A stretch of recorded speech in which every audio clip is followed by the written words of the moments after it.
and then they saw me in a bra, and that was it.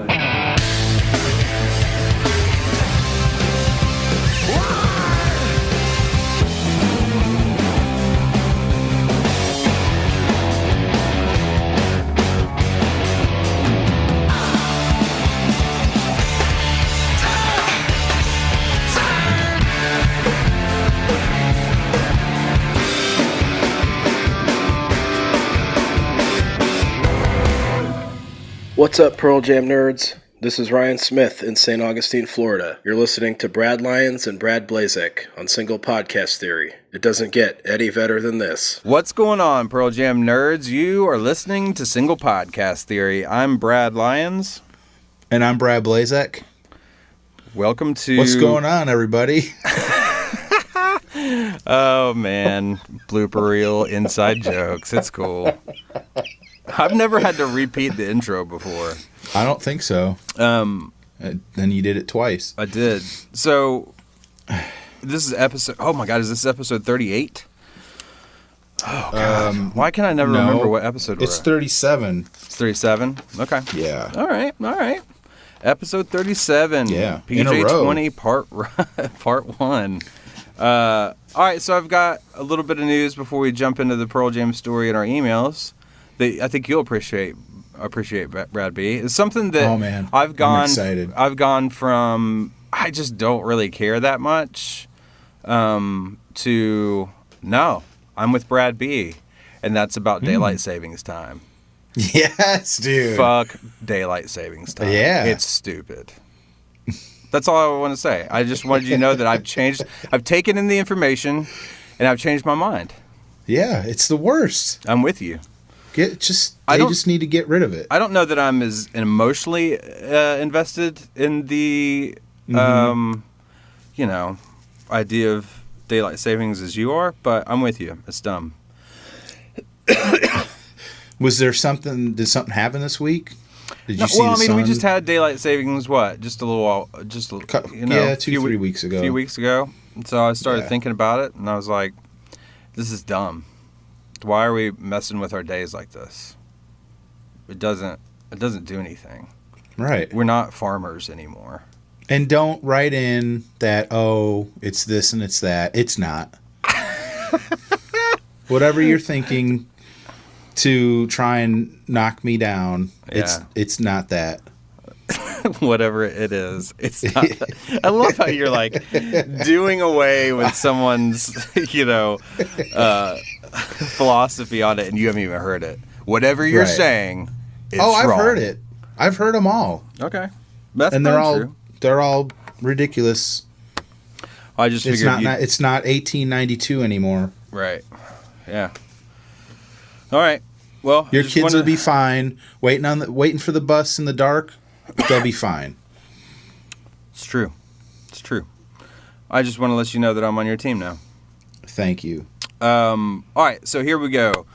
Going to get into a few emails before we get into PJ20, and as always, we're going to start off with a little bit of Pearl Jam story time.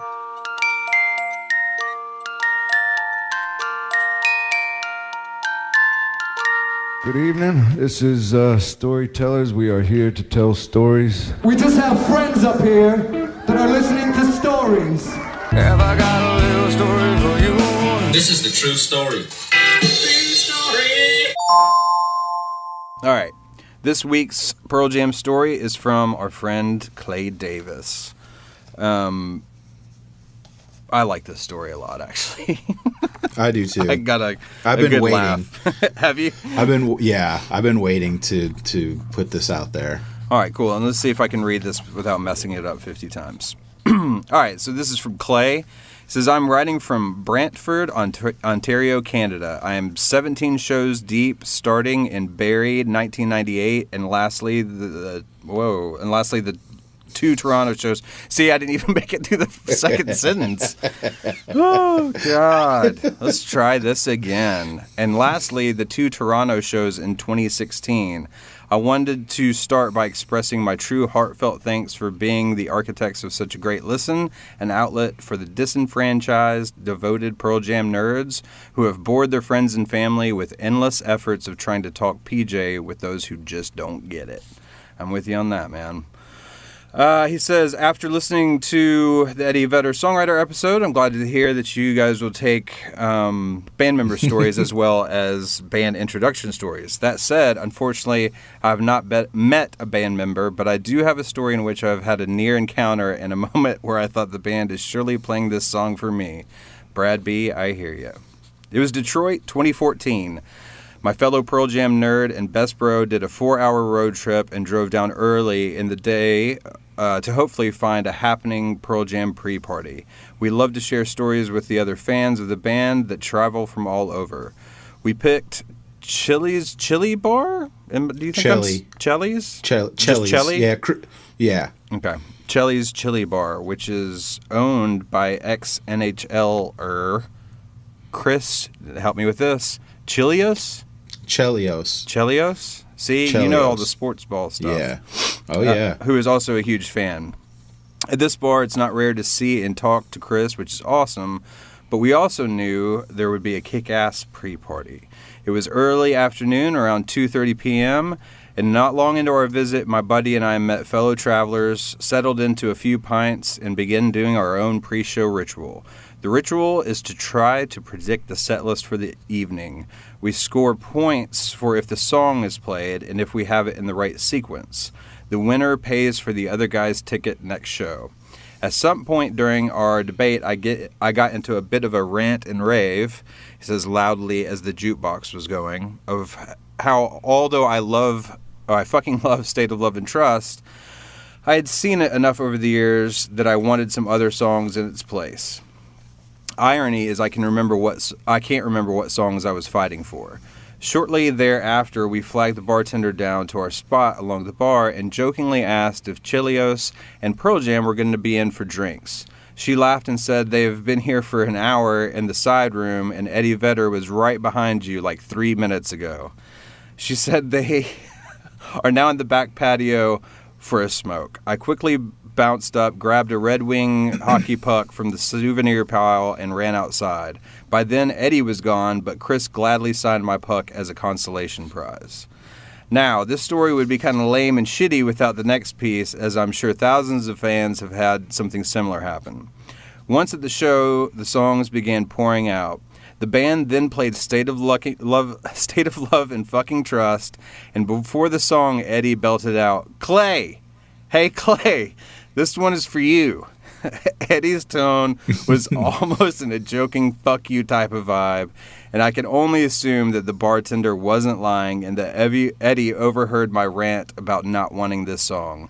Now, maybe there were 200 other Clays in attendance that night, but I refuse to believe that this wasn't meant for me.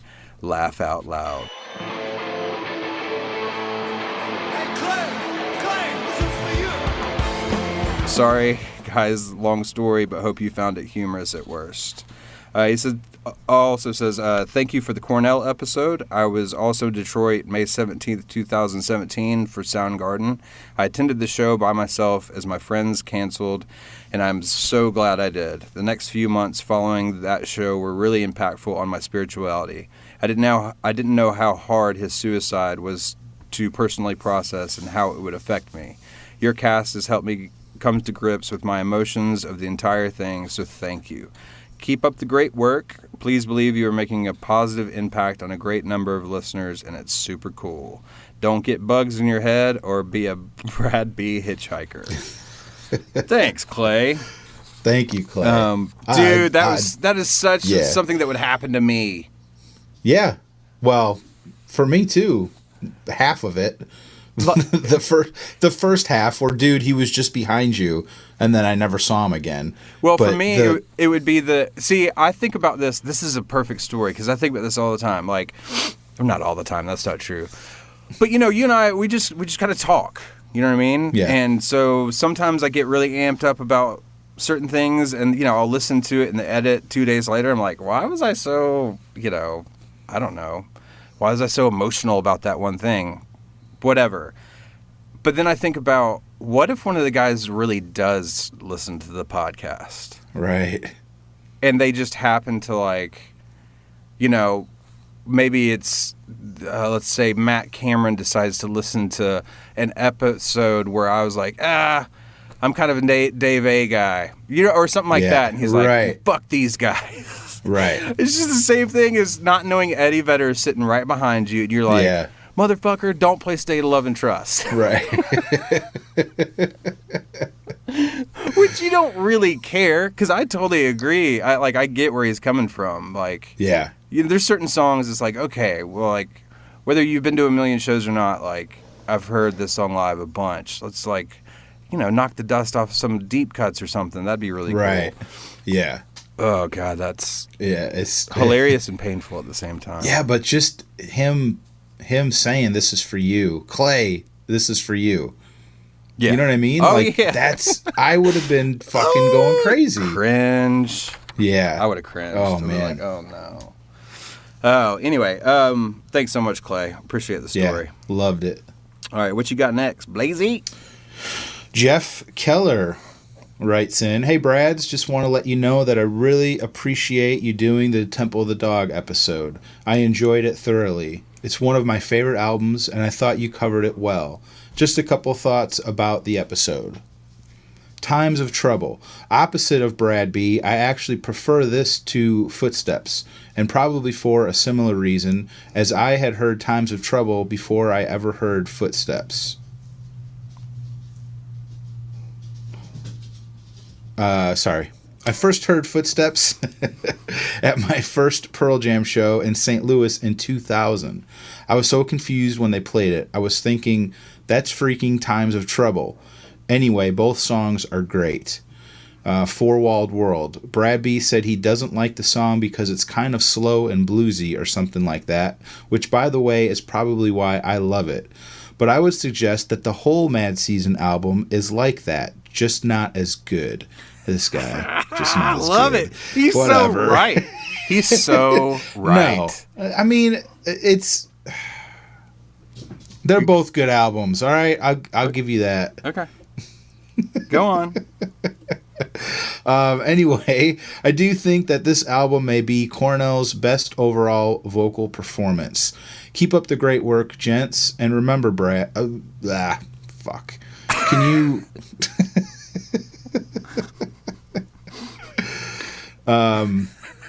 Yeah.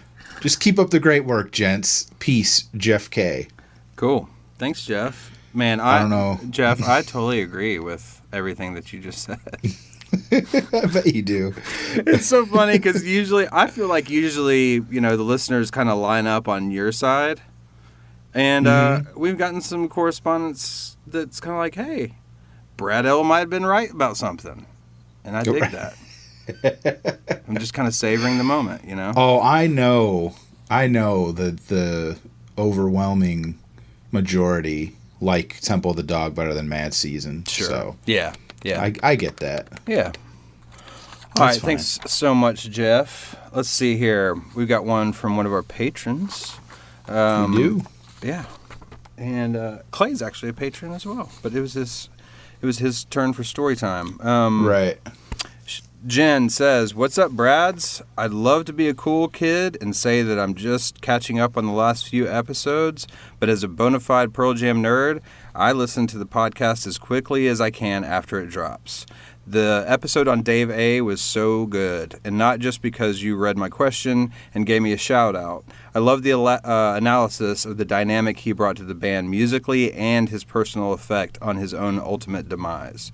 When you compared Pearl Jam's push and pull with Dave, Eddie's push and pull with Dave, to the Police, I think I shouted yes at my desk. You hit the nail right on the head. And calling WMA Dave A's In My Tree made me appreciate both songs in a new way, as if they're each drummer's love song directly to the fans. Keep it up, guys. You make Monday mornings at work almost tolerable because I know I'm going to sit down to some entertainment, insight, and Brad B's infectious chuckle that never fails to elicit a companion laugh from myself. Take care, Jen." Oh, Brad B's chuckle. I'm infectious. She's so right. I love it. Oh, man. Well, I told you, Yeah. man. I'm gonna come up with a dance, and it's all gonna be called Brad B's Chuckle Shuffle. Yeah. It's gonna be good too. I'll have to do a video of myself and put it on Instagram because I mean, you're gonna have to no pride or dignity. You're gonna have to take like every chuckle from every episode and just and run them make all it- together for like an Yes. hour and a half. That'll be a Right. whole bonus episode. It'll Of be just infectious. that, what you just Yeah, did, of that. Well, I did it. I literally did it when I read this email. So Yeah.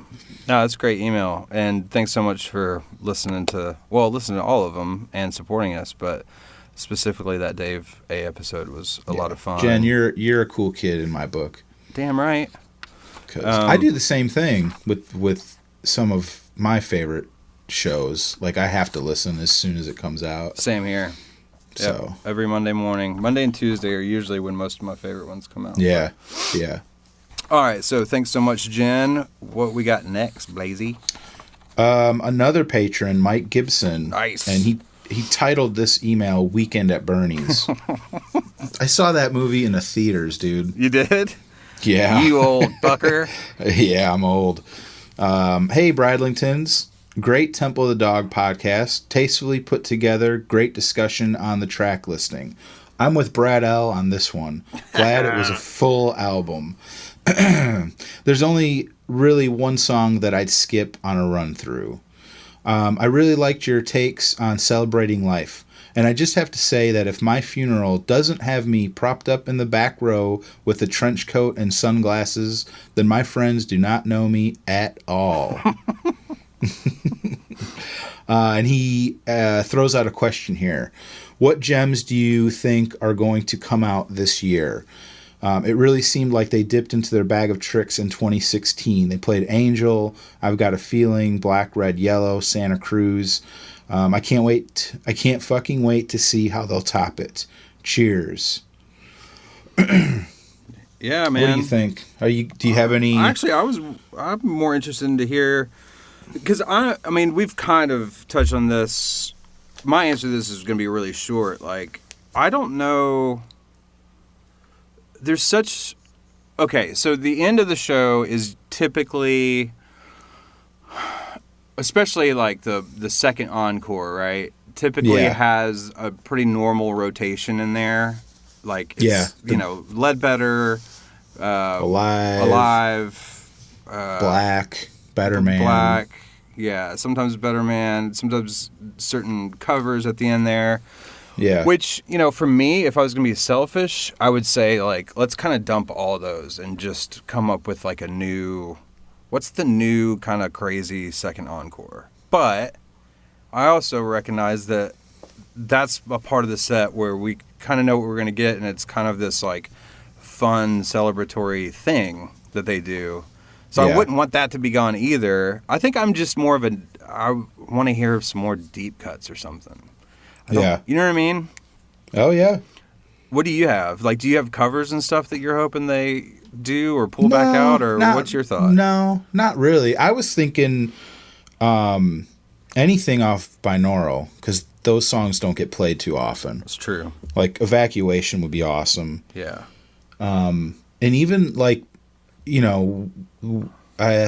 Lightning Bolt is kind of down on our list. But, I mean, I'd love to hear, like, Getaway or My Father's Son. Yeah, I do wish they would play think- My Father's Son. I think Getaway, they did not play Getaway a lot since the album came out. And that, I mean, it's been out for 5 years now. Yeah, it kind of seems like Mind Your Manners, Sirens, Yeah. Infallible. I'm sorry. Is it Infallible? They play that a decent amount, right? Yeah. I don't know. Well, Pendulum, at least that's an opener sometimes. When like 2014, they opened with Pendulum a lot on that tour. And obviously they play Lightning Bolt, and they'll play. Yeah, Let the Records Play. They break that out every once in a while. Yeah, because that goes Swallowed with Whole would be cool. Yeah. I don't know. But then, I mean, you go back to the old stuff. I'd love Dirty Frank or Brother. True. Yeah, that'd be great. You know, yeah. just cause. I think I'd like to hear some. I mean, not that they. I mean, they definitely play stuff from Lost Dogs, but that's kind of been. I always liked Lost Dogs, but then we did the Lost Dogs episode, and I think I fell in love with songs in a way that I hadn't before, and so it's funny. I've never done this in the past, but now if I want to listen to them and I'm not quite sure what I want to listen to, I'll kind of just throw on Lost Dogs, which is a nice change. It's almost like It's interesting doing the show, like when we do album episodes, just trying to listen to these songs from a different perspective. Sure. Yeah, totally. And yeah, you get into some of them.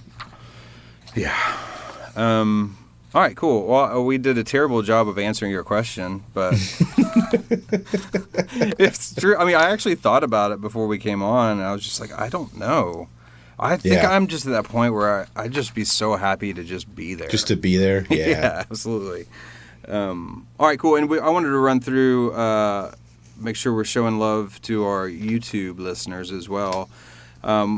This one just made me laugh. Philippe, sorry if I'm mispronouncing that. Salinas says, "Come on, she bangs," and then like a really long ha ha ha ha. I forgot about that. Yeah, the William Hung segment. Oh yeah, we've got she bang. It's so Brad. good. I love how much you love it. Let's see. Username December Hotel, which, bro, you're pretty active on our YouTube page, and I love it. So thanks for all the comments. He says, I agree with Lions. Every song in this... Oh, he's talking about Temple of the Dog. Every song in this album is good. Loved the shout-out to Phono. I still listen to a couple of their albums. That's cool. I was wondering after I said that, I was like, does anyone still listen to them? Or... Because, we've got a lot of UK listeners as well. So. Yeah. Were they? I don't ever heard of them. What kind of band was it? It was kind of like early 2000s.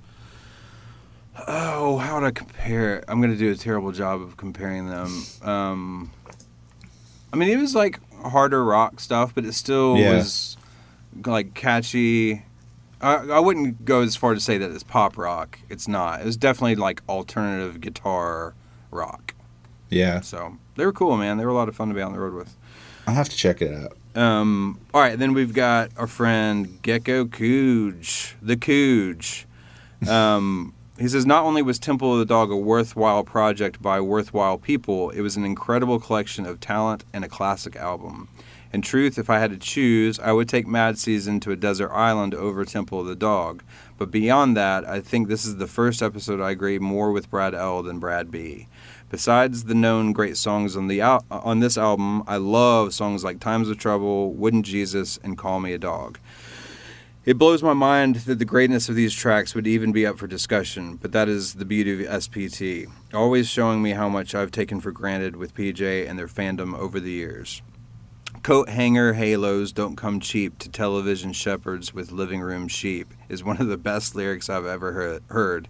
And Wooden Jesus, a great song, might be the fifth song on the album.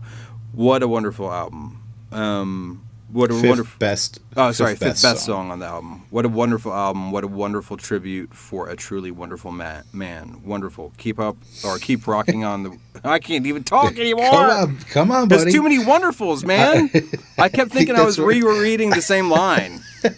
I think that's what he was going for. I know. And I fucked him over. Sorry, Cooge. Ah, wonderful. Let's do this again. What a wonderful tribute for a truly wonderful man. Wonderful. Keep on rocking in the free world. Thanks, Cooge. Wow, you almost killed me there, dude.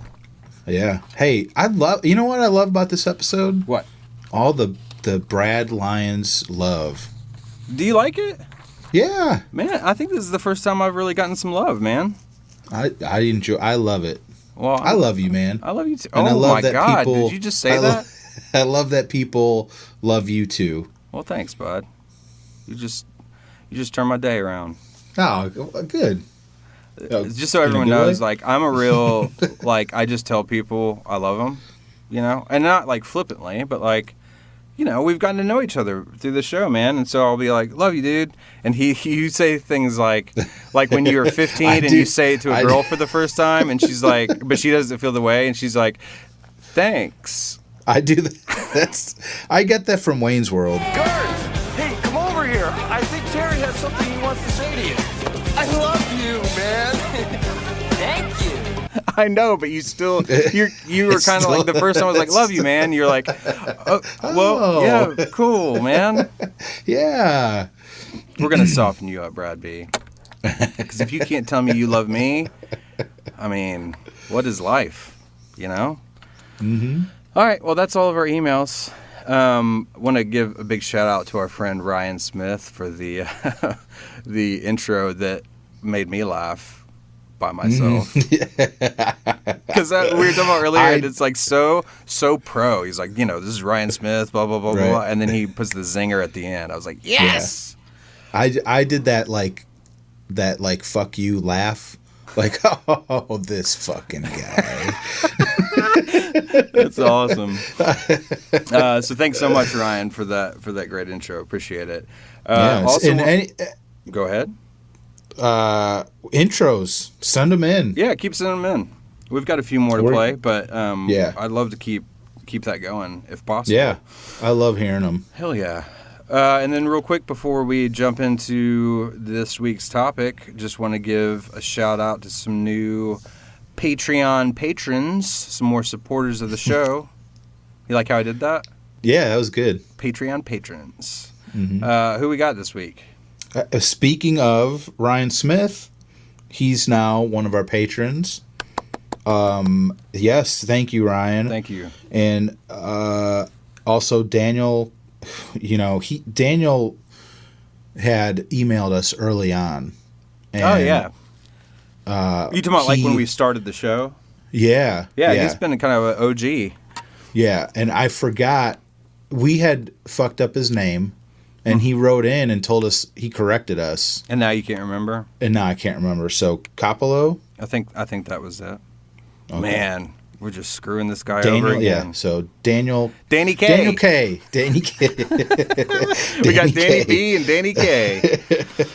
So thank you to our new patrons and our old patrons. Absolutely. Of 3 weeks. Yeah, exactly. No, but it's been cool how quickly so many people have supported, and I was surprised. Appreciate every bit of it because it's really going to help the show. So if you guys would like to help support, then you can visit our Patreon page. It's patreon.com/singlepodcasttheory.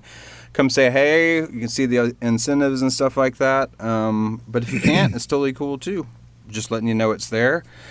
And then what else? Oh yeah, all the socials. You can search us on Instagram, Twitter, Facebook. We're on all of those. We're present on Reddit, The Porch, YouTube, all that good stuff. So come and say hey. And I think that's all of it, right? I think so. We did it all. Yeah. Now we've got. We're needing to order the T-shirts here pretty soon. Yeah. So, if you want a T-shirt, even if you can't pay for it like right away, send us what size you need, so we don't end up with like 10 mediums and 9 people wanted larges. Yeah. Does that make sense? Yeah, absolutely. Yeah, it's going to be a little touch and go at the beginning of kind of figuring out how many of each size we need and all that. Right. All that stuff. So any help with that would be appreciated. And yeah, you don't have to be a patron to buy a T-shirt. You can do that separately without doing a monthly contribution. So just email us, singlepodcasttheory@gmail.com. All right, PJ20. I am super psyched and nervous at the same time about tackling this movie. How about you? Yeah, I am too. It's a little kind of a different kind of episode, I guess. Yeah. I mean, we've covered things like, an Unplugged or any of the video type stuff we've done, well, with the exception of Single Podcast Theory, or Single Video Theory. It's just, we're still just talking about the music, whereas this is actually following a timeline, and it's a visual thing that we're trying to represent here. So this could get interesting. Yeah. I think it's cool, though. Hell yeah. Well, let's just kind of go ahead and get through, like, some basic facts. What you got? Well, Pearl Jam 20 is a documentary that the band put together with Cameron Crowe. Obviously covering their first 20 years of being a band. It was, let's see, it premiered at the 2011 TIFF, the Toronto International Film Festival. Yeah. Which was in September of 2011. And then they released it into select theaters in September. And then it was, do you remember it was on PBS in October? I think I kind of remember 2011. And I think they've showed it. I think it's been on, they've like rerun it once or twice over the years. They had it on Netflix for a while. Oh, that's right. Just not too long ago, they took it back off. Yeah. But it was released on DVD and Blu-ray in October of 2011. And I think it came out, I've got a 3-disc Blu-ray version that I think was only available through 10 Club for like the first year. Oh, cool. And then then they put it out again, and it's just, it's got a bunch of extras and stuff on it. Pretty cool. Yeah, sure. I love this film, man. Well, what? I mean, the opening, the locker room scene. Yeah. Where Eddie, the intro to our show comes from. Then they saw me in the bra section. It's just one general thing, and I know this idea has come up, when we talk about like Unplugged and a couple other of the old performances that we've covered. But watching this movie again, like we've said before, I kind of see it with, or listen to things or see things with different eyes when I know I'm going to have to kind of talk about it or whatever. But just there's a sad part to this whole thing for me, and rewatching it, and that as they're going chronologically, Eddie starts off so excited and happy and like fun and energetic, you know what I mean? And then you can see right corresponding with when they really started to blow up, you can see that like change happen. That really guarded, awkward, cynical, I don't know how to describe it. And it's just, but that's what he got pegged with. If people think about Eddie Vedder in general, I think they kind of stereotype him into that darker Eddie. But there was a whole stretch of time there where he was super, like I said, happy and up. I don't know. It just struck me a little harder this time watching it. Yeah. It's just that much like fame that quickly has got to fuck anybody up. Yeah. You know? Yeah. Well, I was going to go into more detail on that, but that specifically kind of comes up in this episode anyway. And since we're just doing part 1 right now, which, so you guys know, is basically going to be like the first hour of the movie. Right. But yeah, then there's the video of them, Stone's video outside of the arena or whatever that venue is of the Cult show. He was waiting to try and get into. Jeff was supposed to bring him tickets, and it was just so crazy to see that video of all these people that were nobodies that were going to become legends, all hanging out just like normal dudes, going to see a rock and roll show. Yeah. Yeah, I've got like old VHS tapes with, a 17, 18-year-old version of me. Right. You know what I mean? And like Don.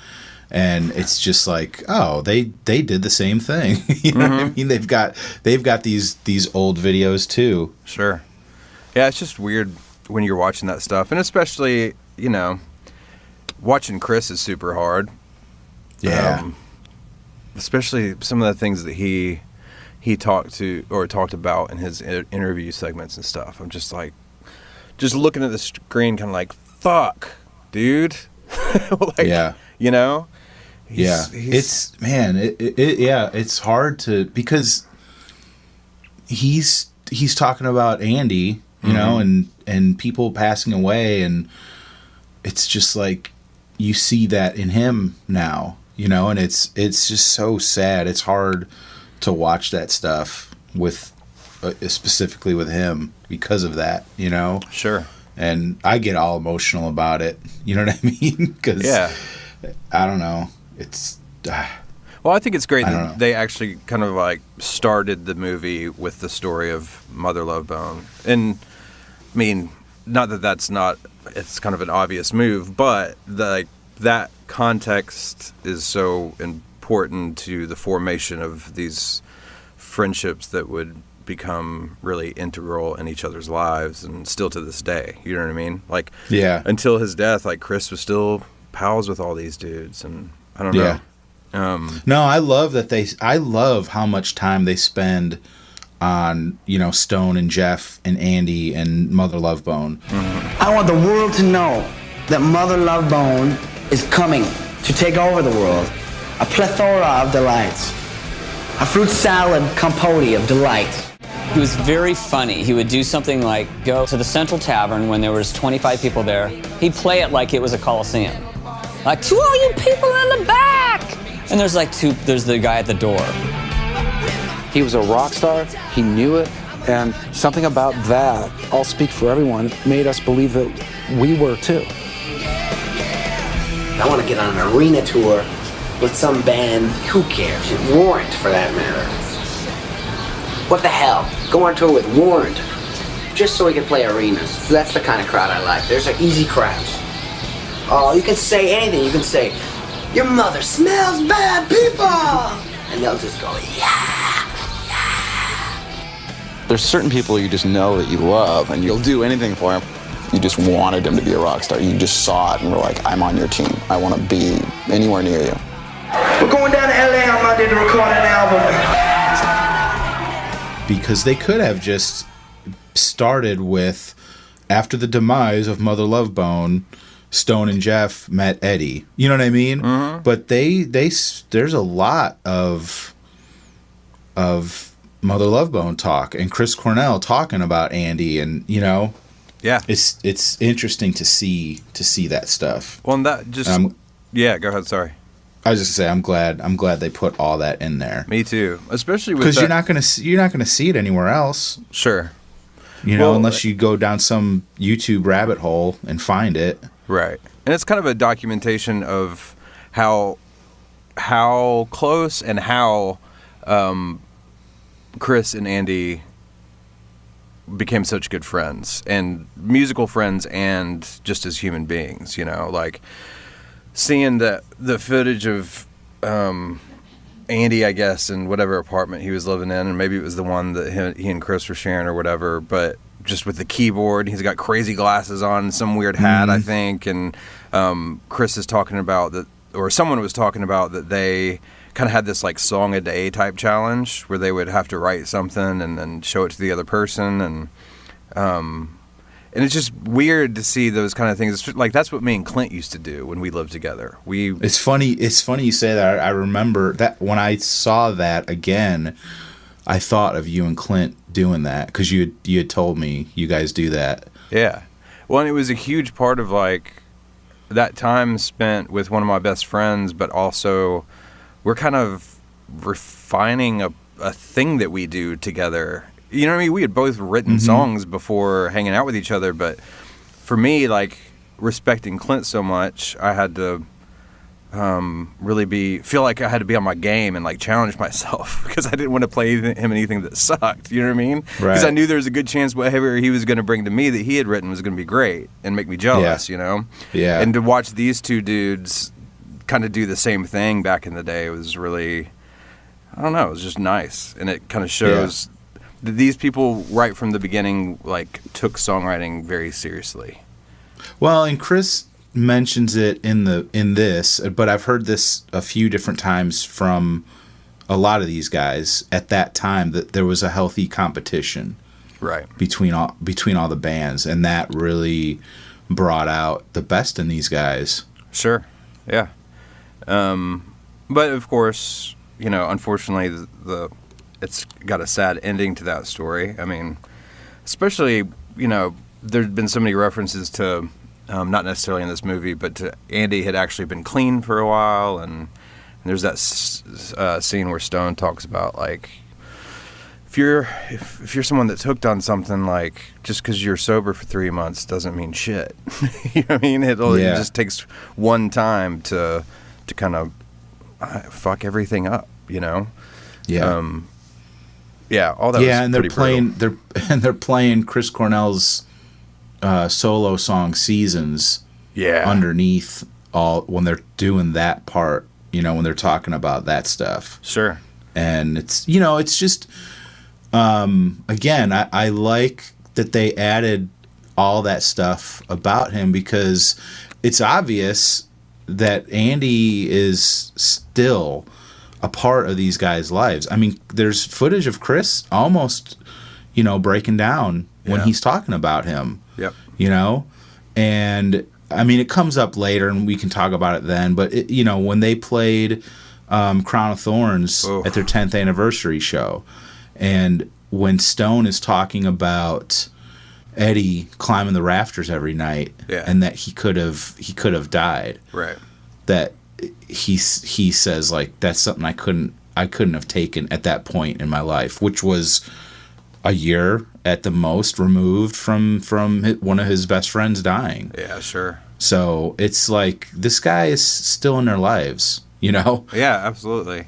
Well, and I think, you know, another kind of signal to, like, how they all felt, or the importance of Andy in their lives, was like during this little Andy kind of segment of PJ20, Chris talking about, like, a lot of people thinking that Kurt, you know, in his words, blowing his head off was kind of the end of that, like, innocence or whatever. And he was like, no, like, for us, it was, you know, Andy or whatever. Mm-hmm. And that, I think that it's kind of an eye-opener, because you think it's for the famous one of the group being Kurt, you know, Andy never had his chance, but to them, you know, that was their boy. You know what I mean? Like, not Kurt, you know?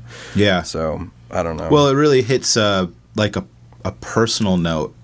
We see these guys as just being like famous rock stars, but them talking about Andy and how that affected them. You know, I've got a friend that was killed. I'm sure you do. Yeah. It's just, you can relate it back to a more personal note. Sure. Absolutely. Than just, some famous person died. You know, it's not. Yeah, it humanizes the whole thing, you know? Right, yeah. Well, anyway, so they kind of move on into delving into the very, very beginnings, or the transition into what would become Pearl Jam, even if they didn't know that at the time, but just with Stone and Mike starting to play, and I know we've kind of talked about this in other episodes, but that Jeff was kind of like maybe taking a break in a weird way, or just kind of taking stock of his life and his situation at that point. Whereas Stone says that, like, days later after Andy's death, he, you know, was back to writing, and just interesting to see how those two dudes handled it so differently, I guess. You know what I mean? Mm-hmm. Anyway, I don't know, because it's Mike that kind of like pushed them into getting Jeff back in the mix, I guess. What was that? He said something about fuck Jeff Ament or something like that. No, fuck Stone. Oh, fuck Stone. That's what it was. Yeah. No, it wasn't. Was it? I don't know. Yeah. No, Stone was talking about, like, Mike brought up, you know. That's right.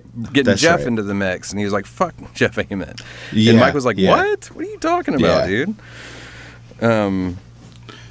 It's interesting that those dudes, it seems like those two weren't like great friends back in those days. You know? Which two? Stone and Jeff? Stone and Jeff. Well, I mean, they were associated in some pretty shitty situations, you know what I mean? Right. Like, yeah. I can kind of understand, even if they're a really good friend, after because it's kind of a 1-2 punch, in the sense that, I mean, obviously the most important thing is that your friend died, but then that was also tied into your career and feeling like you were going somewhere for the first time. And like I said, the death was more important, but you also are getting your kind of like your career ripped out from underneath you, Mm-hmm. or the possibility of it anyway. Yeah. Because that's where Jeff kind of talks about, like, if I had had a good relationship with my dad, I would have probably moved back to Montana, but I couldn't go back home, so he just stayed around, you know. Yeah. Thinking about quitting music, which, man, that would have fucking sucked. Pearl Jam without Jeff Ament, man. And we get the Mama Son demos, right? I mean, Yeah. Matt filled in on drums for the demos, which is super, again, like in hindsight, still funny to think about that is the band now. Right. I don't know. What do you think about when you hear those Mama Son demos? Because, of course, they only play snippets of the cool parts, like footsteps. Right. There's the weird other stuff that Eddie was trying vocally on some other stuff. But And they're like, well, we're just trying to get a singer. I was working a security job in San Diego. I was just like writing music in my living room for the longest time, you know. This instrumental tape migrated to me, and it really started bringing out some emotions that I hadn't touched on in a while. It just, this natural thing came out, and all I did was record it. I surfed in PB one morning after work and went and recorded it, like literally with the sand still on my feet and stuff, and just sent it up that day.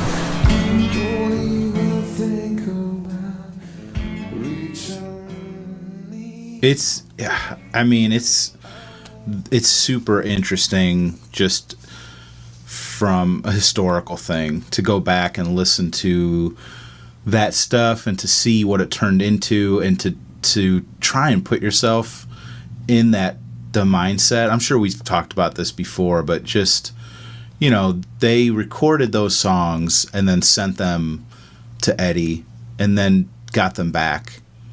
And to hear this dude's voice on your songs, you know, I just try to put myself in that position. Like, listen to this. Like, this is incredible. Hell yeah. You know?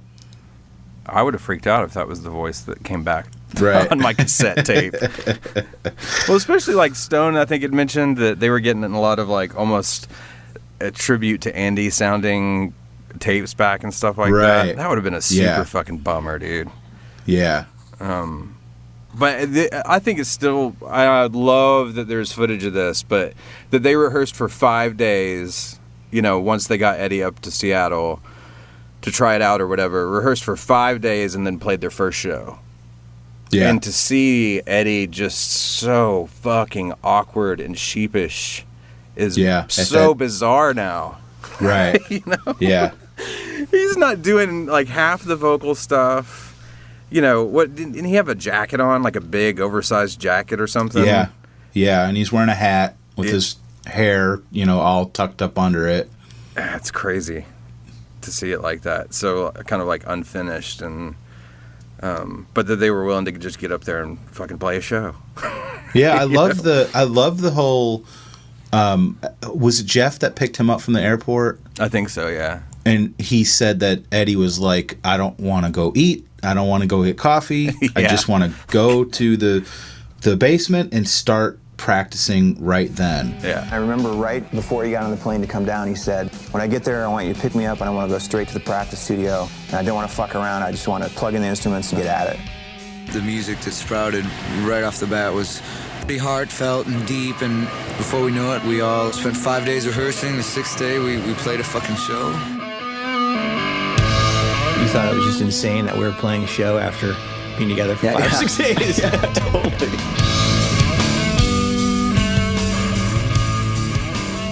And that puts me back into like the 15 or 16-year-old me. Like all I wanted to do was start a band or join a band. Yeah. And the few times where I actually got together with some different people, it was like we'd play for like 20 minutes and then these other dudes would get like bored and just want to hang out or party. Right. And all I wanted to do was play. And I just, every time I hear that story about Eddie just wanting to get down to it, I'm like, me too. Yeah, like, sure. That's all I wanted to do when I was, you know, a teenager. And it was so hard. And obviously I never went through with it. It was so hard to find people that were that into it. Yeah, and that's one of the things that I can't remember who was talking about it, just the work ethic side of things that like, and he might have been talking about Jeff actually, Eddie, that he realized that these were people that like really cared about every part of the process and working hard, and that this was not a job for like slackers, you know, that like you have to be talented for sure, but you also have to do a lot of work, and even then it's a crapshoot, you know. But just that they found this, like your story's the antithesis of what happened. Like they actually found a group of dudes that got together and got along well, and at least shared a common vision and how hard they wanted it to work to make something happen, you know. Whereas you know, your experience was that it was fun for 20 minutes for some guys, but then they just wanted to fuck around. Right. And you're like, no, I want to play. Right. Yeah, I don't know. I love the whole thing too, where you know, I think it's around this point where they slip in release. And this is a total almost kind of a tangent, but I love that Eddie and the band, no matter what happens in the performance musically, they don't edit, they don't clean shit up, and they even use, like, Eddie goes for one of those big notes at the end of the release on this performance, and he misses it. Right. Like bad. But it's like they still use it. I just love that they kind of like, they're a warts and all kind of band. Yeah. You know. Oh, to this day, I think, is it the new song? Mm-hmm. There's video of them playing it, and his voice like cracks. Uh-huh. And as he's singing and his voice cracks, he like laughs and like points up. You know, like my voice just went up. You know what I mean? And I haven't seen that. I'm pretty sure it's the new song. For, you know, that they one of the times they just performed it a week or two ago. So, and it's just, you know, but yeah, that all that stuff is, they still just leave that stuff in, and I love when that happens. I do too. It's just kind of cool. It's the real deal, you know. Yeah. But just them talking about getting together and how heavy emotionally it was, like almost from the beginning. They talk about just kind of jamming on that D drone thing that is released or whatever, and you know, kind of, even though they had only known each other for days, like Eddie relating it to his father and that loss and confusion, but the guys in the band relating it to Andy, and that they didn't have enough time to have a whole lot of personal common ground with each other, but that's what they kind of used to become a band and feel like they know each other. Yeah. You know what I mean? Yeah. That's the special part about. And what was it? The music. sixth. They played that more. Is the off ramp? Was it the 6th day that they were together? They played. The 5 days and then the show. Yeah. It was at the Moore. Okay. Yeah, they start showing a live. Yeah. You know, absolutely. And it's like you were saying that it's. Eddie just looks kind of a lot different. Like, what the fuck do I do? Right. But I thought it was also really special, like when they talk about Jeff. I guess they had run through release, were coming up with it, and Eddie kind of split out the door for a second, and Jeff was the one that kind of followed after him to kind of console him and see if he's all right, you know? Yeah. It's like Jeff is the fucking sweetheart of that band, dude. Yeah. I love that guy. I don't know him, but he seems, I don't know, like someone you would be friends with, you know? Yeah. It's got to be weird, too, for Eddie. Like, they show that scene. I think this around this time. They show that scene of his stairwell with all the pictures. And there's that band promo photo of his dad. I can't remember what his dad's band was named, but they kind of look a little similar. You know what I mean? Yeah. Like when they showed that picture, I'm like, holy shit! Like it's so obvious that that's his dad. Yeah, it's crazy, man. So then they kind of like shift back into Chris Cornell, Andy world, right? This is the Temple of the Dog, where they have Reach Down. Is kind of like the background music or whatever, and I think it's the Chris's demo, isn't it? It is, yeah. Yeah. And it goes back to what you were saying too, because Chris talks a lot about like the camaraderie and the healthy competition in Seattle, as opposed to his conversations with Johnny Ramone, right? Just about how they were just trying to fucking sabotage every band they could. They all hated each other in New York. Yeah, and that's cool. I mean, that he says that's directly that healthy competition and kind of community is what is the only reason why Temple of the Dog was able to happen. You know what I mean? Because they weren't all trying to fuck each other over. Right. You know? Yeah. Now, can we talk real quick about the video for Hunger Strike? Yeah, sure. Because they show some footage from that. I haven't seen it in forever, but do you think that is a little cheesy? Them just like standing in the woods. In the woods. Yeah. Yeah. And of then, course like, it is. It's so okay, it's not just me. It's so like weird. And then like them just walking. It's just them walking like to the Chris beach. and Eddie sitting on a log next to each other, singing into each other's faces during the chorus. You know? Yes, it's like this adult contemporary like music video almost with them singing to each other. Yeah, but I mean that's the funny thing about the whole fucking Temple of the Dog thing is that like okay, so we see that video after they've gotten big because of Pearl Jam and Soundgarden, but like that video was made back when they did the record, right? Yeah. Yes. And so they started playing this video. It wasn't like the Temple of the Dog thing got attention, and so someone was like, "Here's $1 million for a video," like we would normally do. Yeah. But at the same time, it was quote unquote quote competing with, you know, big record label budget music videos. Right. You know? Yeah. But I guess it also shows you the strength of the song because, yeah, it was a pretty bad video. Thanks for pointing that out, Brad. Sure. I've just... No, I'm serious. That's great. I hadn't really thought about that. I know, like Chris... Go ahead. I was going to say, it does look like they're having fun. Totally. At one point, is it Chris like jumps on Eddie? Yeah, one of the two and like does knocks him over, and then you can see Matt Cameron is just got that giant smile on his face. You know what I mean? Sure, yeah. So that part of it was pretty cool, but the rest of it is just I don't know. Eddie's singing the "I'm Going Hungry" part, and there's like weeds, like 10-foot weeds all around him, and it's just like giant milkweeds. It's so dramatic and earnest, but he's standing in a forest. It's just so weird. It's like they tried to do some like, but it came out corny, like some David Lynchian, Pacific Northwest out in the woods in the mist and the giant trees. And Eddie's wearing like a leather jacket vest, something like that. Yeah. It's great, just... so great. Oh shit. Anyway, so yeah, but Chris does. He's like, I think he refers to Temple of the Dog as like a fun thing, even though it was a tribute to the death of one of their best friends, and just in the sense that it was really laid back and they had no expectations for it, you know?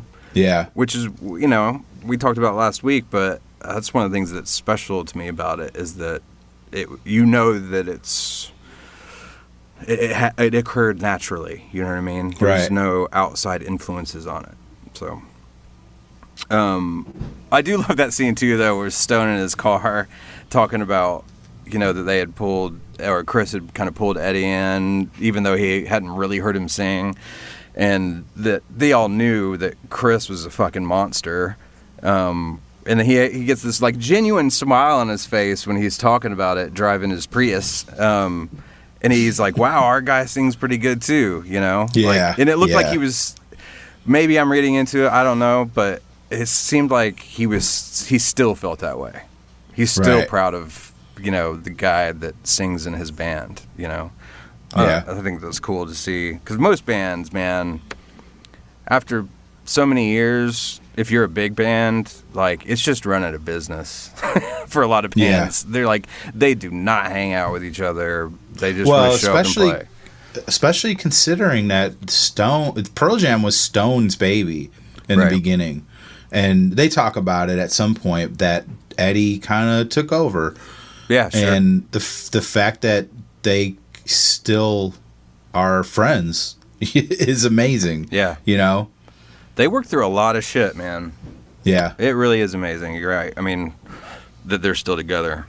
Let's see here. I have some notes. Oh yeah, but that goes into the mentor thing. They kind of cover that a little bit too, between, you know, from Chris to Eddie. Just like Eddie was always just the shy, quiet guy that probably felt out of place until Chris and Eddie went out one night, and that really kind of helped Eddie feel comfortable and open up and feel like he had a big brother there or something like that. Definitely. Yeah, and it had to be psychologically from both sides of it. Like, Chris was somebody that everyone in their group like looked up to. Yeah. So for Chris to take Eddie in made Eddie feel pretty good. And it probably had to make these dudes feel good. Like, well, if he likes him, we should like him too. Yeah, I got the stamp of approval. Right, exactly. Yeah. Well, and there was some too where it's just like, I think Matt was talking about that Eddie, in a positive way, not like a codependent way, that maybe Eddie was also kind of filling the void that Andy had left for Chris. Yeah. You know. Mm-hmm. I don't know. And then they go to the Vancouver show, right? Like, with Kevin, the T-shirt guy, filming, which was awesome. And we're still at the point where, like, all the footage and everything of the band and interview stuff is still really fun. You know, I don't want to harp on it, but it's just crazy seeing them have so much fun at shows. Well, and what's cool about that is something I never thought about. I don't think I really put two and two together on this point, but that Kevin, is that what you said his name is? Yeah. He said that why there's so much footage from him is that he was the merch guy. Yeah. And all their shit would sell out before the like opening band would even go on. Yeah. So he would have nothing to do. So he picked up his camera, and that's why there's a lot of that footage from him from back then. Which, like I said, what I didn't really put it together. Like, you just take it for granted that there's all this old footage. Oh yeah. Of these guys, and there wouldn't have been. Like, there wouldn't have been if they weren't selling all that stuff out and gave that guy a chance to need something to do. Mm-hmm. Well, it's funny to think about too, even as someone that used to tour. Like, if you are going to Canada, or especially if you're leaving, you know, the U.S. as far as continent-wise, like going to Europe or whatever, like what you have is what you have. There's no, oh, we sold out of shirts last night, can you ship us some to the next show, kind of thing, like you could maybe get away with now in the States. It's like they went in having no idea that they're going to sell out all their shit every night. Yeah. And that was just it. You know? Yeah. Like, he had nothing else to do. That's, I don't know. I'm glad there's that footage, though. Yeah. Yeah, but this Vancouver 91 show that they start going into is definitely a turning point for Eddie and for the band overall. They describe this, I don't know, event. I don't know what you say, but there was some kid was, you know, crowd surfing or whatever. Getting roughed up. Yeah, and the security just started hassling him pretty bad. And Eddie was singing Breath? Yeah, it was Breath. Breath. But he's also, like, watching the security guard and commenting, like, that's fucked up. Dude, he stopped singing. I know. He's, like, in between lyrics. That's fucked up. Yeah. And, but, man, they show him, he just... I guess the only way he could deal with it is he starts singing with such, like, rage and anger. Yeah. That you see, like, the monster come out of him. That's like when Eddie became Eddie. Yeah. Yeah, definitely. It's fucking so cool to see that footage. Just when, man, when he finally just, like, sticks his head down right next to the guy's face and he's screaming the end of that that phrase or whatever. Yeah. It's just like, God damn, Eddie is Yeah, and pissed. the dude kind of, the security guard just like kind of side eyes him like, oh, yeah. Are you, is that you? Yeah, and I think kind of Like over smirks a little bit. Right. You know? Yeah, like over his shoulder. Yeah. Well, and it's just the whole thing seems like this section of them going to Europe and everything is like, it seems like there's a couple shots of different things where the band seems surprised that the shows are going the way they are. And like, I think it's in Why Go, where the crowd starts singing the chorus on that quiet one where he's in Why Go Home.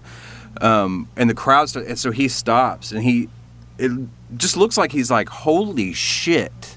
Like, there's already people at shows singing the lyrics to our songs. It's not a single, you know what I mean? Like, it's Why Go. That's must have been a crazy feeling for them. Yeah, yeah, and there's a lot of footage of those early shows in this section, and I love all that stuff. Yeah, it was fun. All the footage of Jeff's birthday, where they're having like the cake food fight on stage. Right. Yeah. And it was so, again, like, Eddie is so fucking sweet. I don't mean that he's not now. I just mean that part where Eddie gets right up in the camera and Kevin's taping or whatever, and he's like, man, did you have a good show? I did. And he's like, 3 words, I love you. And it's like, oh my God, what a fucking sweet dude that's just about to get chewed up and spit out. By like everyone in the world, you know. Yeah. And then they had their Zurich show in Switzerland in '92. It was like their quote unquote unplugged before the MTV Unplugged. Yeah. They of course show a section of Black from Unplugged, which I think is probably my favorite performance on the whole Unplugged thing. I know it's got to be yours. Yeah. Yeah, it is. It definitely is. So fucking good. Yeah. Eddie talking. Well, about, and he's. Go ahead. No, you go ahead. I think I was about to say the same thing you Probably. are. Eddie just starts talking about how Black is a true story, and he feels it like every time he sings that song, and that's like overlaid of them performing it on Unplugged. Yeah, and it's just like, oh my God. Like, I feel it too, man. I'm with you, bro. And that's not ironic. Like, seriously, like, especially, you know, when that thing came out, it was like, man, you're fucking singing for me, dude.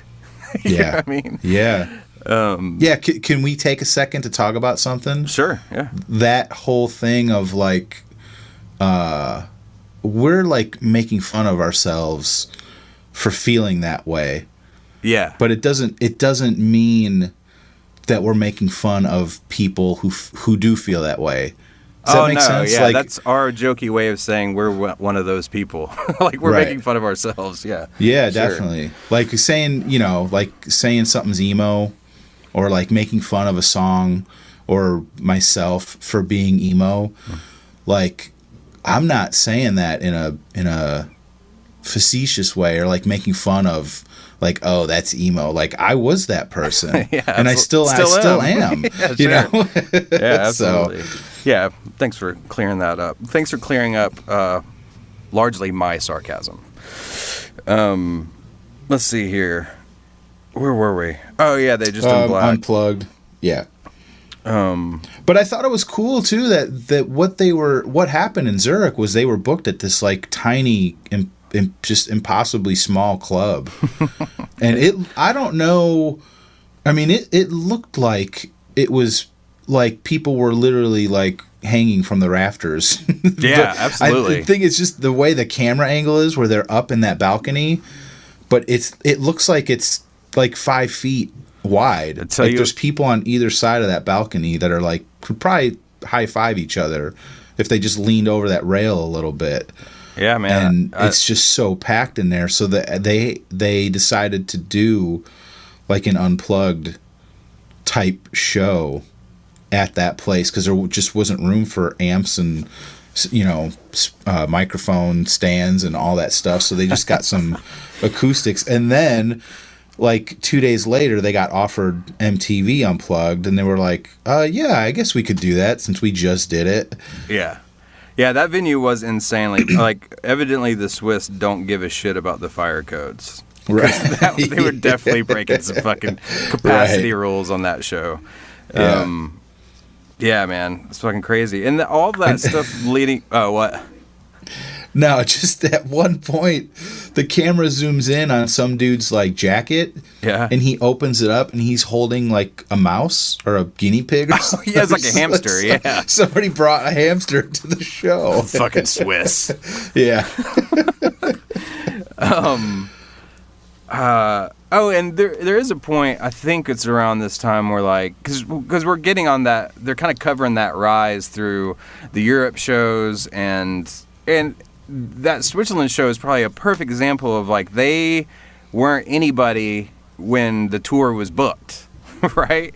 And then they just keep gaining momentum as they play show to show to show, and then I bet the promoters or the venue owners are like, oh, fuck, we thought maybe there'd be 50 people here when we booked this, but now there's like, we're stuffing 400 people in this little room, you know? Yeah. It's cool to be able to see that kind of progress as they get into the Lollapalooza era, which is obviously, I think anyway, the thing that really broke them. Yeah. Do you feel that way about their, like, Lollapalooza time or that summer or whatever? Yeah, definitely. I think that brought them, like, so much more exposure. Yeah. Well, and you saw them climb through, too, because they start off their Lollapalooza dates as, like, you know, the 3 o'clock in the afternoon band or something.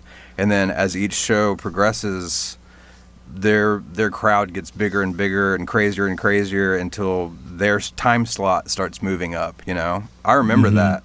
I remember seeing their name on some of the schedules as, like, daytime openers, and then by the end of it, they were playing at night. It's fucking insane. I remember wanting to go, and I have to say, I was very, like, sheltered as a kid. Yeah.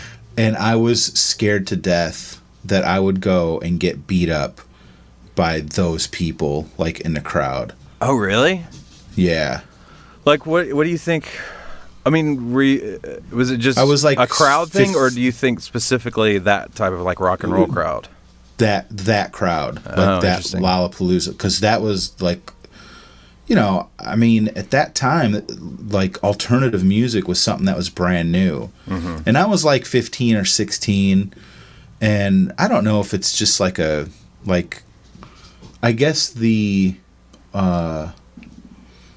image of it, like, dirty and grungy, and I just, you know, Perry Farrell, you know what I mean? Yeah, sure. Like, that's, like, it sounds so stupid and embarrassing, but, like, it scared me. Well, like, I just, like I said, I grew up real, like, sheltered, and, like, you know, rock music is of the devil, and, right? You know what I mean? Yeah, I mean, you take that and couple it with, there was a pretty big kind of culture shock that happened with what that kind of music represented just aesthetically. You know what I mean? Yeah. Which obviously, you know, as we talked about before, blew up to ridiculous proportions where people are paying $800 for a jacket that looks like Eddie's. You know what I mean? That kind of shit. Right. But we're not there yet. You know what I mean? It's like, for people of a certain age, that was a new thing. Because even what you saw on the MTV screen was different. You went straight from basically hair bands to these dudes that were the opposite of that. Yeah. And were they scary? They played this really aggressive rock and roll, and I'm only 14 years old. Like, I don't know. But yeah, that was the whole... I love hearing Matt talk about that progression too. I think that's his voice that they're using talking about PJ's kind of like progression throughout the whole Lollapalooza thing. But then it's like we get into, like, they talk about the Jeremy video, and this is where I feel like the first time where you see Eddie start really turning inward, you know? Yeah. You can see it on his face. And he doesn't seem anywhere as near as, like, possibly whiny as people portrayed him back then, I feel like. You know what I'm saying? Definitely. Like, he's actually really well-spoken and reasoned in the way he felt, or why he felt the way he felt, you know? Yeah, I mean, he talks about being, like, nervous in front of a camera. Yeah. But I don't think it's just camera shy. I think there's a deeper psychological thing with him of not wanting to be on every screen at every minute. And that's another part of having a camera in his face. Yeah. Yeah, well, it's distracting from what you're trying to do. I think it was the point he was trying to make a few times as well. Because, you know, Chris talked about, you know, Eddie wanted the slow kind of, he didn't want the overnight flash type band. Like, he wanted the slow underground DIY type career, and he was super reluctant to kind of give himself over to that, like, overnight success. Yeah. And I think a lot of people took that as, you know, being whiny or whatever, you know. No, it just goes back to that shows his work ethic. Like, he didn't want the success for free. He didn't want it to be handed to him. He wanted to work for it. And once he got it, he wanted to keep working. You know, it's not like, oh, we've sold, you know, however many million over our first 2 records. Like, we can just kind of chill now, you know? Yeah. He kept working to make art. I don't know. When he could have just bought a yacht and sailed around for 6 months at a time. Which that kind of leads into that coffee shop story, too, he tells about someone, I guess, recognizing him, and they said something like, "What, you don't like it?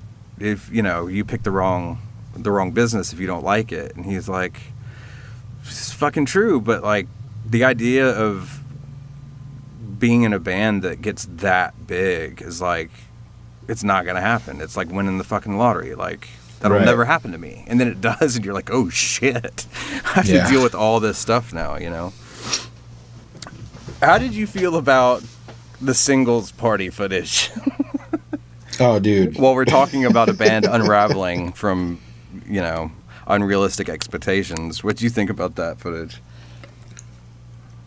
I mean, I was just laughing at drunk Eddie. Oh, God. I mean, it's so funny. The monitors weren't working that well, or my ears weren't working, one or the other. I kept looking over and asking, turn the monitors up, I can't hear anything. And it just wouldn't turn up. At some point, after a while, I just got really upset, and I went over, they had this pipe and drape thing, and I pulled it off and threw it down or something. I don't know, this is documented.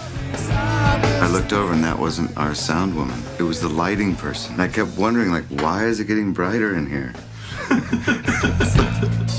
I'll do this one. I mean, he's that's what I wrote in my notes. Drunk party LMAO. It sucks because I think why I cringe so much in that whole section is that there are videotapes of me that exist from tours when I was younger that I hope have been lost. Yeah. Ugh. What's the story from New York City? You were, like, walking down the street. Oh, God. And you kept like, you showed me this video. It's like you're walking down the street at like 2 a.m. and you kept yelling some kind of like catchphrase. Oh, God, there's no telling, dude. Where did I showed you video of me in New York? I thought you did, on your phone maybe? Oh, I'll have to go and look. I don't remember. Yeah. I mean, there's lots of those things. That's the problem. Especially in New York at that age, I was like, oh, I don't have to worry about driving? I can drink as much as I fucking want. Right. You know? And I did. And it was terrible. I think you were following somebody, like one of your other dudes in the band or something. Mm-hmm. And you just kept, like, yelling this one specific thing. I think you guys were looking for food or, like, I'm hungry. Oh, something. That's definitely... sounds very very realistic. Yeah, totally possible. I don't remember, but I mean, I mean, I remember waking up in a cab because someone, I always would take a card from the front desk, whatever hotel, we were staying in, and just in case you blacked out. Because the new send you. Yeah, the new version of that is when you're out on the road, you because you have camera phones now, you take a picture of your room number before you leave the hotel for the night. That way, when you get back and you're an idiot and hammered, you can just look at your phone and be like, "Oh, I'm in room 506. Cool." So the equivalent of that back in the day was keeping a card from the front desk. And I just remember some of my friends had just, I guess, finally put me in the back of a cab. I was passed out, and the cabbie just drove around until I woke up. They had handed him the card, and I had to pay like $50 for a cab because he was just driving around. Some dude from like West Virginia got drunk and ordered an Uber and drove to Philly or New Jersey. Oh, no. Might have been New Jersey. And I think it's like $1,500 bill. Yeah. This was just like a week or two ago. Well, I can't believe the Uber driver was like, "Yeah, I'll take that fare." I know, right? That's what I said, but he took them. Whatever, dude. All right. $1,500. Okay. Yeah. I'll take it. But yeah, Eddie tells that story, and I love that there's footage of this. But he tells the story about the lighting. He couldn't hear himself in the monitors, so he kept like pointing over to the sound guy, like turn it up, and you could see him like points at his monitor and then points up in the air. He rips the singing. Goddamn curtain down. But the punchline is he goes over there and it's the lighting girl, not the sound guy that he's been yelling at all night. Oh God, that's so embarrassing. Well, that's what mixing red wine and tequila will do to you. Gross. But I think these dudes, I think as Jeff says, that they were so fucking burned out and they didn't realize they could say no. And when the powers that be asked them to do this party, it was their one day off. Yeah. I think they had just come home from the European tour and, it was their one day off and they did it, but they were just, burned out anyway. And then you add, like you said, red wine and tequila and the party atmosphere. And exhaustion. I mean, they gotta be so fucking tired. Yeah. Yeah. But then they have the celebrity death match. They show that shit. That makes me cringe. I hated that when it. I remember when it came out. I was like, "Fuck that." Eddie. Yeah. Well, I hated that show anyway. Yeah, I don't remember if I was actually like a big fan of the show, but no, I hated the show. And then the dude from Creed and Eddie. Well, at least Eddie won the death match. Right. Didn't he like rip out his larynx or something? Yeah. Oh God, it's Creed. Well, they're arguing over their voices. So. Yeah, I mean, there's some pretty good. I think it's at this point interview footage of Eddie where he talks about like when he first started, he was so kind of like, I think he says naive and fresh, and like he was writing all these personal lyrics, and then all of a sudden people got really cynical about it, and or then copied it, like, and that's what they used the celebrity death match footage as a reference to the whole Scott Stapp thing, and I can again, like, it's another layer of like Eddie turning even more inward. And I think the more he turned inward, I feel like the angrier he got. At least on stage, anyway, Yeah. And the press stuff, man. Press, oh my God. That cannot be fun to the level that they had to do it. You know what I mean? Like all the interviews and... Because it's not just something like, okay, we're going to play an extra show for the singles party. It's like all day long... when you're on the bus or whatever, you're on phone calls, or you got to be here at this time to talk to this person, and you got to do that 5 times a day, and then you got to go play the show that night, and we all know how energetic their shows are. Like, you just can't keep that fucking pace up, man. Yeah. Well, and they said that, like, for so long, nobody gave a shit about them. So now when they would ask for interviews in their time, they would say yes to everything. Sure. So well, you're afraid of losing it. You know, Right. it's like Yeah. you kind of buy Yeah. in for a minute just out of fear that like, oh, I have to keep my face in front of people or they'll forget about us, you know? Yeah. Well, and being in their 20s and naive about how all that stuff works, I'm sure there's an allure to it. You know, people wanting to interview you. Like as a kid, you're like, that sounds awesome. I'm going to be famous and they're going to, they want to interview me and I'm going to be on TV. So you think like, oh, it's going to be great. Sure. And then you just get bombarded with it. And, the whole Time magazine, I'm sure that was like an eye opener about like he talks about him and Kurt Cobain saying we both made a pact we weren't going to do the Time magazine interview. Yeah. So they didn't.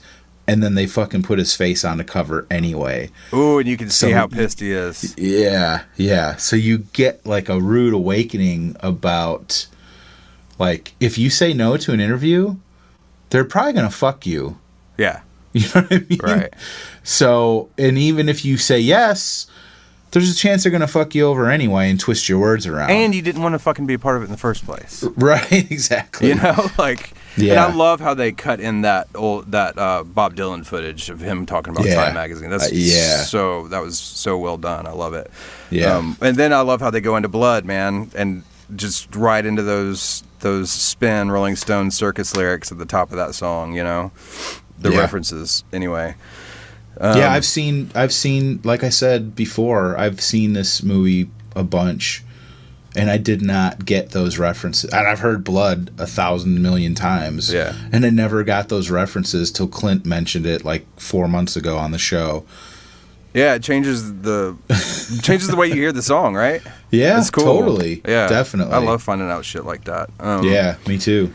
But I think this is also where they're talking about, because I think that they're kind of moving into the Kurt segment at this point, or working their way there. But where he kind of goes on that whole little rant about, well, so now these people hate you because you sold too many records, but these people, because you sold so many records, found a band that they really love and they really want to hear you play.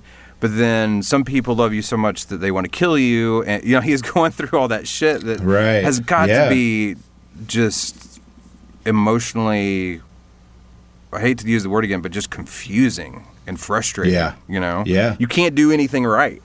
It's all completely out of your control. And they go through that whole, that fucking stalker thing. Yeah. Well, he talks about building a wall.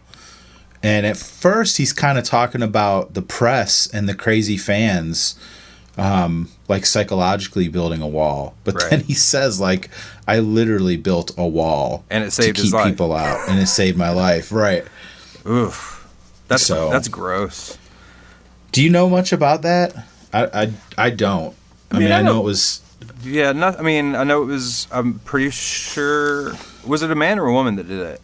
I think the one with the car driving into his wall was a woman. Yeah, that's what I thought. I mean, it just seems like an obsessed fan, but I evidently went into the wall at 50 miles an hour. Yeah, and that's no joke, man. No, that's terrifying. Yeah, I don't care who you are. Which I love. I mean, I don't love that. Choose better words here. Then since that's something they had to cover, which is awful, but they did use it as far as like a plot line to kind of move into Kurt, because they kind of move into Kurt talking about, just that feeling of like, don't hurt me. You know what I mean? Like, I'm just fucking trying to play some music, but I don't feel safe and I don't feel in control. And I don't know. I thought that was a really good clip of Kurt's to use to like sum it up really simply. It's interesting because they show footage of Kurt at one point. I think it's the kind of the montage of when they were blowing up. Yeah. And he's like laughing and saying, I hate that band. I hate those guys. And then when they start talking about this, he starts talking about how he's, him and Eddie have talked and he likes him, and how just that the media has blown up this feud between them. And the the interviewer even says something like, well, you're not like friends. And Kurt's like, no, I would consider him a friend. I wrote that down, actually, and that was Chris Novoselic, and fuck that dude. He was super annoying back then, man. I love Nirvana, whatever, but he was always kind of like just this, it seemed like this immature rabble rouser. You know what I mean? Yeah. It's like, man, he said he likes him, so fucking leave it alone. Yeah. Is it really that cool to hate Pearl Jam? He's the one that says you're not friends? Yeah. Oh, the bass okay. player. I got you. Right. Yeah, I never liked that dude. I always thought of him. He just seems like a big, dumb dude. A big, dumb guy. He's not. I think he was just a young... No, I know. Oh, you mean... I got you. Just back then he was. Back then. Right. Now he seems like... I mean, he's what? Like a... I don't know what he's in politics and like very well spoken, activism and yeah, totally. Just he's grown up, just right? Look, I was a big dumb dude at 20 years old too. Me so, too. Yeah, totally, absolutely. But he really like played that up, you know.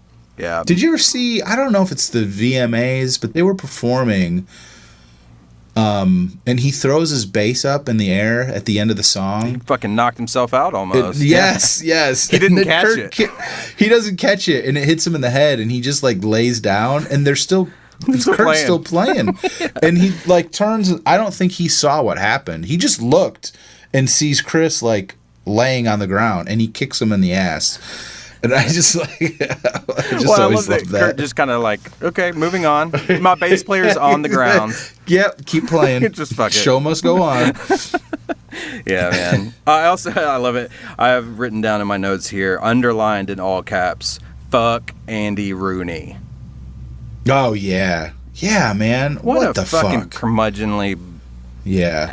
Just what a fucking asshole. Yeah, somebody fucking died. The dude died. I know. Whatever you want to say about Kurt Cobain, he fucking killed himself and he died. And this asshole's going on TV literally making fun of Kurt and his fans. And it's just like, what the fuck, man? Right. Yeah.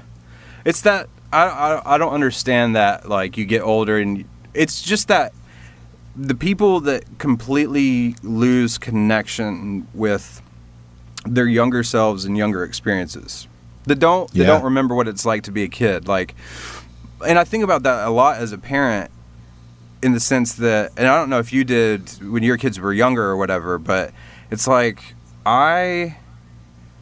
I never, like, Aiden's going to be at the age where, like, let's say it's girls, right? Like, the first time he gets his heart broken, if he's, like, 12 or 14 or whatever the age is, like, I'm not going to be like, kid, get over it. It only gets worse from here, and you get used to it, and blah, blah, blah, blah, blah. It's like, because to him, that's super real.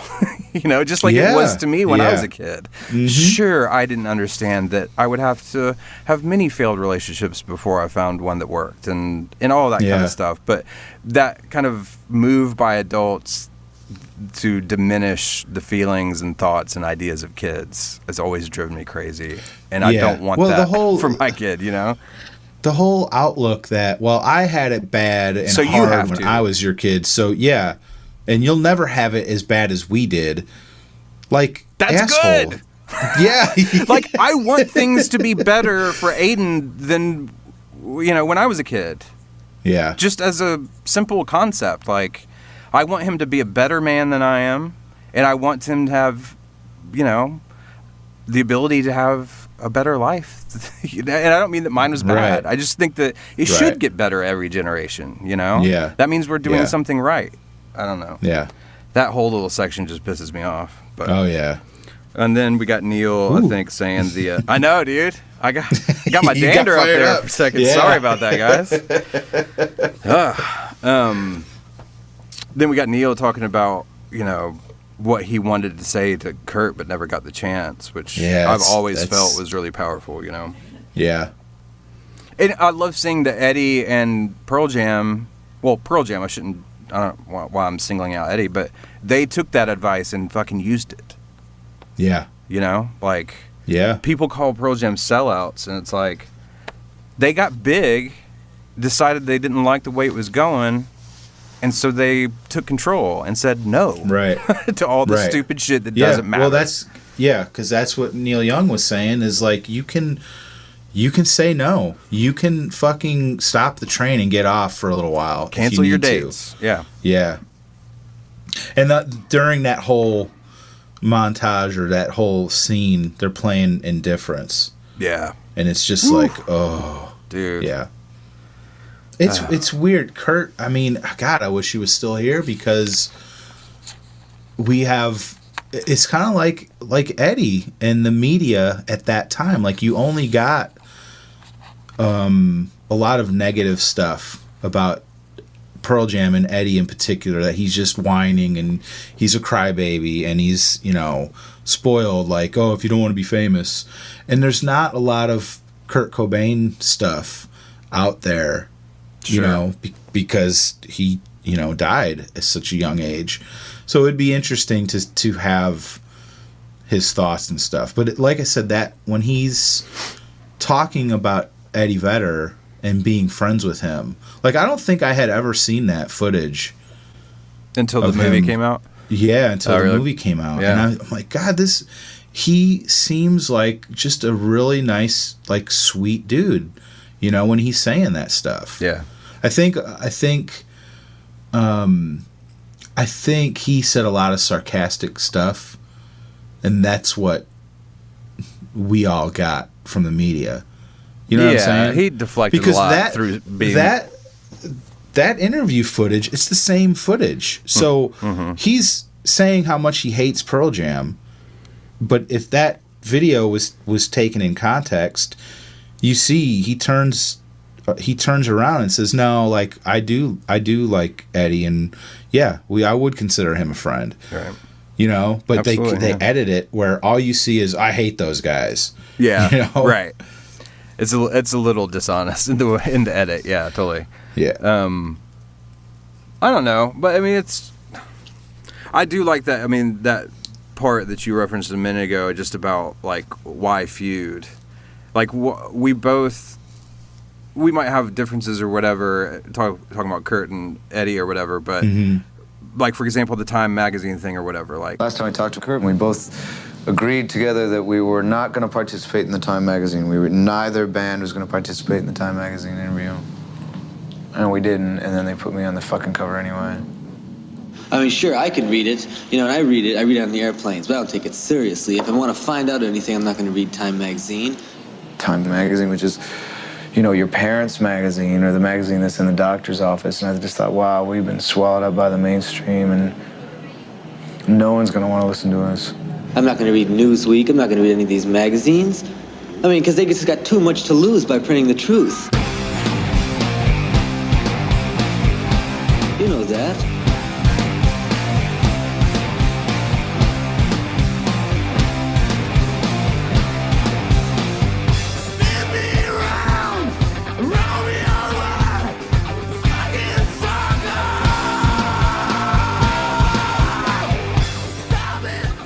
fuck that. Like, we can kind of lock arms and say no to that kind of stuff together. You know what I mean? Yeah. Like, and why do I want to, you know, I feel like Kurt was also saying, like, why do I want to contribute to all that bullshit by off the cuff saying something negative about another band from my hometown? You know what I mean? Like, when the truth is, I kind of like the dude, but. Yeah. Well, and he says, we have the same fans. Like, why should we not be friends? You know? Yeah, totally. The same people that like us like them. So. Yeah. Well, and I mean, this is kind of about where we're going to wrap up part one, but I don't know. I just like also from a cinematography standpoint, like, that they kind of end it with that footage of Kurt and Eddie, like, slow dancing backstage. Right. Kind of hugging under the yeah. Courtney's, I'm not too fond of Courtney, but that's a whole nother story. But she's back there, and they all, like, the bands are all seemingly getting along and having fun and hugging each other and trying to celebrate as much as they can. It looks like it's Courtney and Dave Grohl and I think one or two other women, and they all start, like, clapping and jumping up and down because Eddie and Kurt are like hugging. Right. And there's got to be a story behind that, which the obvious one is like these two dudes hate each other, and like because in the media that's what we've been told. So for them to be hugging and getting along, that's why these people are so excited. That's how I take it. Sure. You know? Yeah, I hear you. And that's awesome. That's like really fucking cool. Yeah. Because for so long in those days, we heard how much those dudes hated each other, you know? Mm-hmm.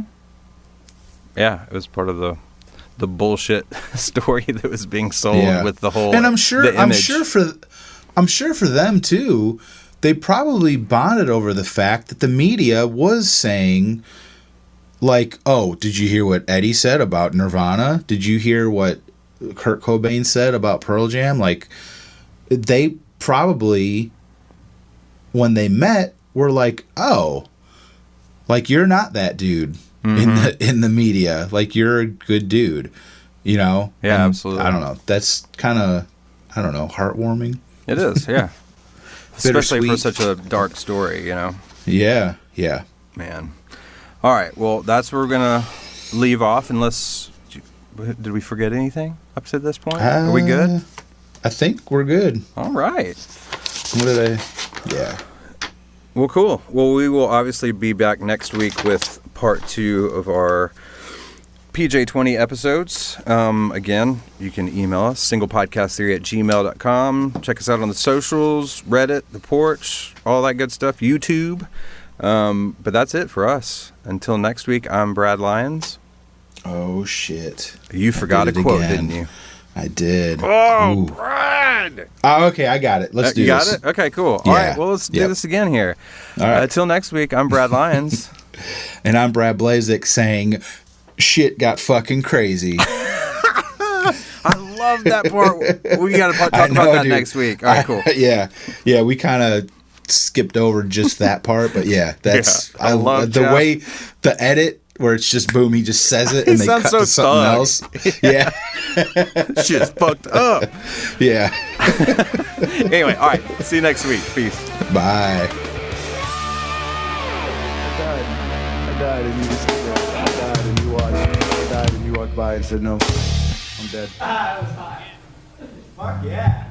Woo! And the rest of you guys. Shit got fucking crazy.